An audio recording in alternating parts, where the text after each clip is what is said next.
Over the last several months, we have seen increased interest from our clients regarding mutual fund to ETF conversions and how this could work for their products. So we thought it would be helpful to hear from the experts. Today, I'm joined by Sonia Formato, Senior Director at Foreside, and Alexandra Alberstadt, a partner at Practice. ETFs are on another robust pace of asset gathering this year, and many mutual fund issuers are looking to keep up. This may continue to provide a catalyst for asset managers to enter the ETF arena, and some will do so via conversion, bringing existing assets and performance in the process. With this in mind, Foreside has created a framework to assist firms in reviewing the various considerations involved in an ETF conversion. The framework consists of 3 pillars: strategic analysis, governance, and operational readiness. Today, we'll discuss each in turn. Sonia, I'd like to start with you.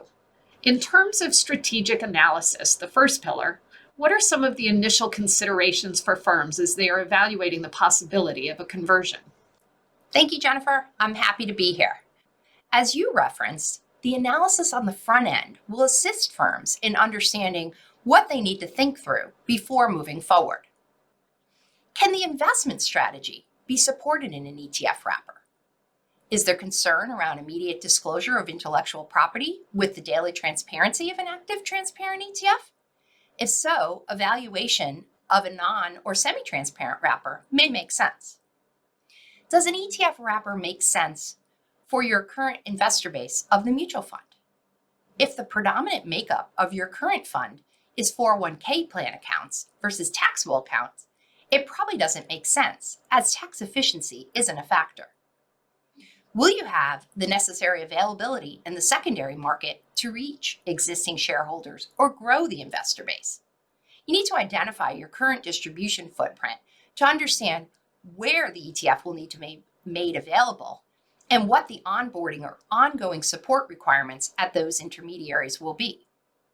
Lastly, is this a capacity-constrained strategy?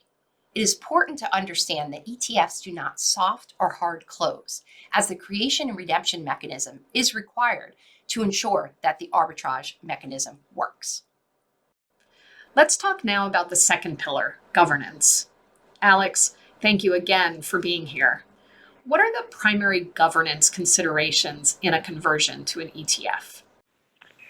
Thank you, Jennifer, and thank you, Foreside. This is certainly a hot topic.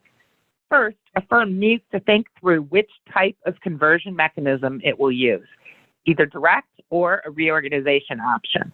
Will you file a registration statement update that defines an effective date when the fund will be offered as an ETF? Or will you conduct a merger? If a merger, will it be into a new shell fund or into an existing ETF? Second, governing documents. Firms need to review all governing documents to determine if the trust permits you to offer ETFs and to understand if a shareholder vote is required, especially if you are using a merger. Third, board approval. Your board needs to approve this change, so you need to explain why you want to convert the fund and how conversion will impact your shareholders. You want to keep your board fully informed as you go through the conversion process. Thank you, Alex. That's very helpful. Let's turn to the final pillar, operational readiness. Sonia, one last question for you. With a project of this scope, there are numerous operational issues to be addressed. Can you discuss some of those and how best firms can manage them? Absolutely. First and foremost, it is necessary to get out in front of this by identifying impacted and interested parties, such as current shareholders, the intermediaries that support them, current service providers, and new service providers that you will partner with going forward. Shareholder communications need to be clear and detailed. This is important so that all parties understand any necessary changes to alleviate a disruption in trading. Addressing fractional shares and shareholder accounts will also be necessary, as there are differences between the two product structures. So what does that really mean? ETFs are measured in units, whereas mutual funds are measured in dollars. ETFs are held in a brokerage account, whereas mutual funds can be held direct. This means that clients that hold a direct account would need to establish a brokerage account.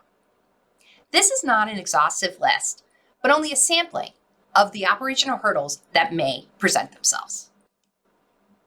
Thank you, Sonia. Very helpful. And thank you also to Alex for your time with us today. I hope you found this both informative and helpful. Foreside can be your strategic partner in an ETF conversion. Please contact us today to learn more about how we can help you walk through these 3 pillars of converting to an ETF.